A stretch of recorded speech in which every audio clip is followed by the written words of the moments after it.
ఓం శ్రీ గురుభ్యో నమః. ఓం శ్రీ మాత్రే నమః. కుజగ్రహ ప్రవేశం ప్రధానంగా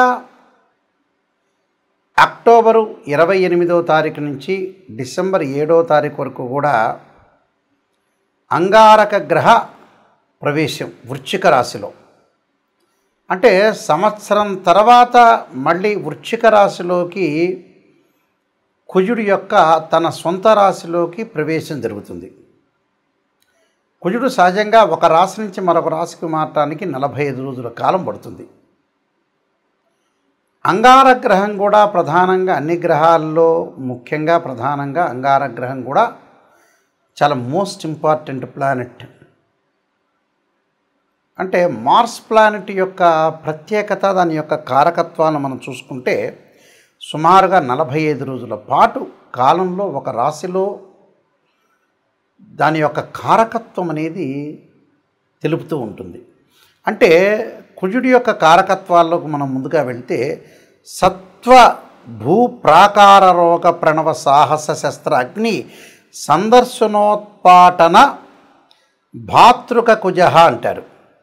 అంటే అంగారక గ్రహము భూ సంబంధమైన వ్యవహారాలు, కోర్టులు, రియల్ ఎస్టేటు, అన్నదమ్ముల విషయాల్లో, శారీరక బాధలు, కెమికల్ కంపెనీలు, మిషనరీలు, మార్కెటింగు, భూమి, ఇండ్ల నిర్మాణం, న్యాయ వ్యవస్థ, న్యాయవాదులు, రక్షణ శాఖ, మిలిటరీ, రక్షక భటులు, సైన్యము, మేనేజ్మెంటు, భూములు అమ్మడము కొనడము, రియల్ ఎస్టేటు, కన్స్ట్రక్షను, మెడికల్ ల్యాబొరేటరీసు, మేస్త్రీ పనులు, యంత్ర సంబంధమైన విషయాలు, మెకానికల్ ఇంజనీరింగ్, మెకానిక్లు, రోగాలు, శస్త్రచికిత్సలు, అగ్ని భయాలు కలిగేదే. అంటే అగ్ని భయములు ఇలాంటివన్నీ కూడా అంగారకుడి యొక్క కారకత్వాలని జ్యోతిష్ శాస్త్రం చెప్పబడింది. అంటే సత్వ భ్రూ ప్రాకార రోగ ప్రణవ సాహస శస్త్ర అగ్ని సందర్శోత్పాటన భాతృక కుజ అన్నారు. అంటే కుజుడు సహజంగా మనకి ఇవన్నీ కూడా గోచారరీత్యా చెప్పబడే ఫలితాలు. బర్త్ చార్ట్కి గోచారానికి చాలా లాట్ ఆఫ్ డిఫరెన్స్ ఉండాలి, గుర్తుపెట్టుకోవాలి. సహజంగా ఎలా ఉంటుందంటే మృగశిర చిత్త ధనిష్ట నక్షత్రంలో ఎవరైతే జన్మించారో వాళ్ళు కుజమహర దశలో జననం అనేది ప్రారంభమవుతుంది. కుజుడికి వృశ్చిక రాశి, మేషరాశి స్వక్షేత్రాలైతే, అలానే నీచస్థానం కర్కాటక రాశి అవుతుంది. కర్కాటకానికి ఆపోజిట్లో ఉన్న ప్రధానంగా మకర రాశి ఉచ్చక్షేత్రం అంటారు. కర్కాటకం, సింహం, కన్య, తుల, వృశ్చికం, ధనస్సు, మకరం. మకరంలో ఉచ్చ ఉంటే దానికి సప్తమ స్థానం, కర్కాటకం నీచస్థానం అవుతుంది. అంటే భూ సంబంధ వ్యవహారాలు కానీ, కోర్టులు కానీ, రియల్ ఎస్టేట్ కానీ, కన్స్ట్రక్షన్ కానీ, ఇవన్నీ కూడా సైన్యము, మేనేజ్మెంట్, ఇవన్నీ కూడా తెలిపేది కుజుడు. అంగారకుడి యొక్క అనుకూలత కూడా ఉండాలి మనకి. ఇవన్నీ కూడా గోచారరీత్యా చెప్పబడే ఫలితాలు అంటారు. ఎప్పుడైనా గుర్తుపెట్టుకోవాలి మీరు. జన్మజాతకాన్ని అనుసరించేవి కావు. 50% మన చేతుల్లోనే ఉంటుంది. మనం ఏం చేయాలి, ఎలా చేయాలి, నిర్మాణాత్మకంగా ఎలా పోషించాలి, మనం ఏ విధంగా చేస్తే జీవితం అనేది డెవలప్మెంట్ అవుతుందని తెలుసుకొని ముందుకు వెళ్ళాలి. ఏదైనా సరే రాశి ఫలాల్లో నెగిటివ్ చెప్తే నెగిటివ్ అనుకోవద్దండి, దాన్ని పాజిటివ్గా తీసుకోండి. నిజాన్ని తెలుసుకుంటే మనం డెవలప్మెంట్ అయినట్టే. శ్రీయ లోపం పెరుగుటే పెద్ద విద్య, లోపం ఎరిగిన వాడే పూర్ణుడవుతాడని దాని అర్థం. మకర రాశి వాళ్ళకి అంగారక గ్రహం యొక్క ప్రభావం ఏ విధంగా ఉందో ఒకసారి తెలుసుకుందాం. మకర రాశి వాళ్ళకి చతుర్థాధిపతి అయిన కుజుడు, లాభాధిపతి అయిన కుజుడు లాభస్థానంలో ఉన్నాడు. లాభస్థానంలో ఉంటే అన్ని లాభాలు కలిగే అవకాశాలు ఉంటాయి. ప్రతి పని యందు ధైర్యంతో వెళ్తారు, భయం లేకుండా ఉంటారు, శత్రువులు మిత్రులుగా మారిపోతారు, గతం కంటే ఆరోగ్యం మెరుగుపడుతుంది, ఆర్థిక లాభాలు, ధనధాన్య సంపదలు కలిగే అవకాశాలు ఉంటాయి. నూతన వస్త్రాలు, ఆభరణాలు కొనుగోలు చేయటం, విద్యుత్ పరికరాలు, మిషనరీలు, వాహనాలు కొనుగోలు చేయటం, రావాల్సిన బాకీలు కూడా వసూలు చేసే అవకాశాలు ఎక్కువ ఉంటాయి. అలానే బాకీలు కూడా వాళ్ళకి ఇచ్చే అవకాశాలు ఎక్కువ ఉంటాయి.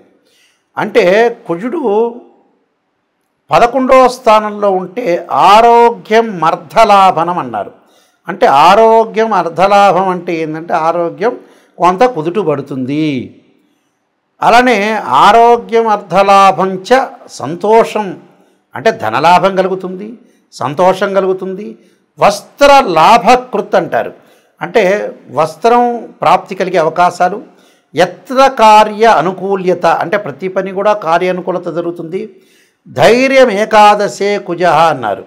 ప్రయత్న కార్యక్రమాలన్నీ జయం జరగటం, ధైర్యం కలిగే అవకాశాలు బాగా ఎక్కువ ఉంటాయి. అంటే అన్ని పనుల్లో కూడా వాళ్ళు విజయం సాధించే అవకాశం, ఆరోగ్యం బాగుంటుంది. అలా రియల్ ఎస్టేట్ కొనుగోలు చేస్తారు, ఇళ్ళు కన్స్ట్రక్షన్ చేస్తారు, కెమికల్ కంపెనీలు పెడతారు, నూతన వ్యాపార రంగంలో అభివృద్ధి సాధించే అవకాశాలు ఎక్కువ ఉంటాయి.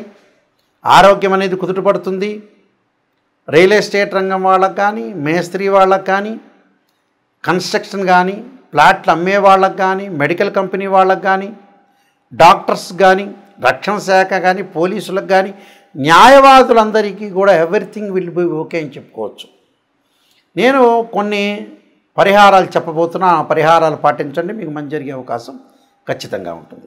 ఈ రాశుల వాళ్ళకి ముఖ్యంగా కుజగ్రహం అనేది అనుకూలంగా లేకపోతే అంగారక పాశుపత రుద్రాభిషేకము, కుజ జపము, అలానే కుజుడి యొక్క అభిషేకాలు, కందులు, ఎర్రని వస్త్రము, ఎర్రని గొడుగు, ఎర్రని పూలు దానం చేయమని చెప్తారు.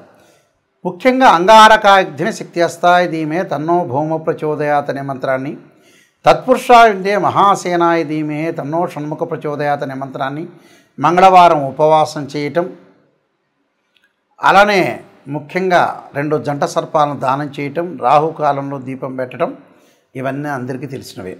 ఎప్పుడు కూడా జీవితంలో మనం బాగుపడాలంటే నెగిటివ్ని తెలుసుకోవాలని పదే సార్లు చెప్తున్నా. చాలామంది ఈ మధ్యకాలంలో మేము డెవలప్మెంట్ కావట్లేదు అనే వ్యక్తులకి ప్రధానమైన సూచన ఏంటంటే, డబ్బును ఎక్కడ సద్వినియోగం చేయాలో అక్కడ సద్వినియోగం చేయలేకపోవటం అనేది ముఖ్యమైనది. డబ్బు లేకపోతే పర్వాలేదు, లేకపోతే అతను ఏం చేయలేడు. డబ్బు ఉన్నవాళ్ళు కూడా ఏం చేస్తున్నారంటే వివాహాలు, పిల్లల యొక్క పెళ్ళిళ్ళు లేటు కావటం. కారణం ఏమిటి అని అంటే, భగవంతుడు మనకు మంచిగా జ్ఞానాన్ని ఇచ్చాడు. ఆ జ్ఞానాన్ని మనం యూటిలైజ్ చేసుకోలేకపోవటమే లోపం.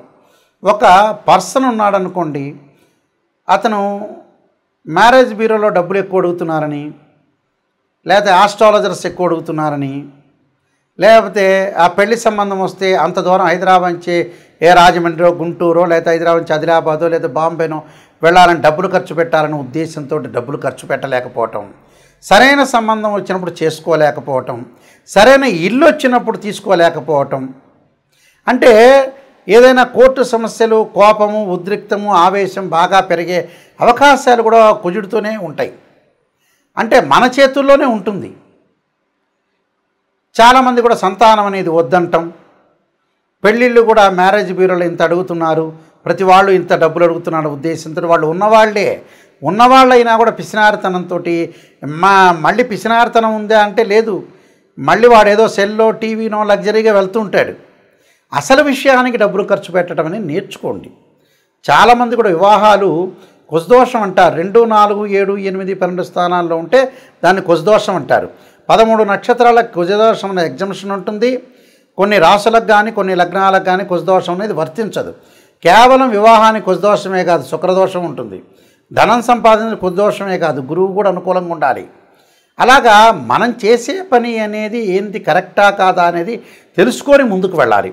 ఎక్కడ మిస్టేక్ చేస్తున్నా ఆ మిస్టేక్ను మనం ఎలా సవరణ చేసుకోవాలి అనే విషయాల్లో మీరు చాలా జాగ్రత్తగా ఉండి డబ్బును దేని ఖర్చు పెట్టాలి, ఏది అవసరం, అతను నిజం చెబుతున్నారా లేదా. మా దానిలో కూడా ఆర్ఎంపీ డాక్టర్లు, ఎంబీబీఎస్ డాక్టర్లు, ఎంఎస్ డాక్టర్లు ఉన్నారు. సరైనగా మీకు అనుగుణంగా చెప్పే వ్యక్తులు కూడా ఉన్నారు చాలామంది. అంటే మీరు నెగిటివ్ను మీరు జీర్ణించుకోలేరు కదా. అందువల్ల అలాంటి ఆస్ట్రాలజర్స్ కూడా ఈ మధ్యన తయారైపోయి జ్యోతిష్యమే కరెక్ట్ కాదనే ఉద్దేశంతో తయారైన వ్యక్తులు కూడా ఉన్నారు. జ్యోతిష్యం అనే శాస్త్రం పర్ఫెక్ట్గా చెప్పేవాళ్ళు కరెక్ట్గా చెప్తారు. అది నిజాన్ని తెలుసుకోవాలి. నిజాన్ని తెలుసుకుంటే ఖచ్చితంగా బాగుపడతారు. ఇలాంటి విషయాలన్నీ కూడా చాలా జాగ్రత్తగా మీరు ముందుకు వెళ్ళాలి. నా పుస్తకాలన్నీ మీరు చదవచ్చు. ఈ కుజగ్రహం గురించి, వాటి గురించి కాలసర్ప యోగం అనే పుస్తకము, కాలసర్ప యోగ చంద్రిక, రాహుకేతులు, ఛాయాగ్రహాలు, అలానే జాతక చంద్రిక, వివాహ మార్తాండము, సర్వదేవతా గోత్రపులు, స్వప్నశాస్త్ర ఫలదీపిక, బృహత్ పరిహార సింధు, ఇలాంటి number of books Mohan publication వాళ్ళు ప్రింట్ చేశారు. నాయకంటి మల్లికార్జున శర్మ బుక్స్ అని కొట్టినా వస్తుంది. www.nayakanti.com కానీ .in కానీ కొడితే కూడా మీకు వస్తుంది. ఇవన్నీ కూడా వెబ్సైట్ అనేది చూడండి. ఏదైనా వాస్తు ప్రకారంగా బాగలేకపోయినా కూడా వాస్తు యంత్రస్థాపన, మహామత్ యంత్రము, వాస్తు యంత్రము భూమిలో స్థాపన చేస్తారు పురాతనలో. వాస్తు ప్రకారంగా కూడా చూసుకోండి. ఏదైతే సమస్యలు ఉన్నాయో రియల్ ఎస్టేట్ వాళ్ళు కానీ, కన్స్ట్రక్షన్ వాళ్ళు కానీ, ఇల్లును గృహం ప్రకారంగా వాస్తు ప్రకారంగా ఉందా లేదా చూసుకోండి. కేవలం ఇంజనీరింగ్ ప్లానే కాదు, పురాతనలో ఆయం అనేది చూసేవాళ్ళు. అంటే ఆయం అంటే ఏంటంటే ధ్వజాయమని, సింహాయనమని, గజాయమని, కరాయని ఆయాలు కూడా ఉన్నాయి. ఆయాన్ని బట్టే మనం ఏదైతే పొడవు వెడల్పును లెంత్ను లెక్క వేస్తే మనకి ఏ ఆయం వచ్చింది, ఆ ఇంట్లో ఉంటే ధనం ఎంత, రుణం ఎంత, నక్షత్రం ఏంటి, ఆ ఇల్లు ఎన్ని సంవత్సరాలు ఉండగలుగుతుంది, ఇలాంటివన్నీ కూడా మీరు చూడండి. జ్యోతిష్ శాస్త్రం వాస్తు ప్రకారంగా ఎంతో డెప్త్గా వెళితే అన్ని విషయాలు రాశారని కూడా బయటకు వస్తాయి. ఖచ్చితంగా మా వెబ్సైట్ చూడండి, www.nayakanti.com ఆర్ nayakanti.in చూడండి. మీరు అన్నీ తెలుసుకోండి. ప్రతిదీ కూడా నా కాంటాక్ట్ నెంబర్ ఉంటుంది. ఆ కాంటాక్ట్ నెంబర్కి మీరు కాల్ చేయండి. ఖచ్చితంగా మీకు అన్ని విషయాలన్నీ కూడా క్లియర్గా నేను చెప్పేటప్పుడు కూడా మీరు వాయిస్ రికార్డింగ్ పెట్టుకోవచ్చు. జాతకం నేను చెప్పేటప్పుడు అందరూ కూడా must and should voice recording పెట్టుకోండి. నిజాలు తెలుసుకోండి, మీరు ముందుకు వెళ్ళండి. అబద్ధపు ముసుగులో ఉండొద్దండి. మీరందరికీ కూడా సుబ్రహ్మణ్య స్వామి యొక్క, అంగారకుడి యొక్క అనుగ్రహం ఉండాలని ఆశిస్తూ సర్వే జనా సుఖినో భవంతు.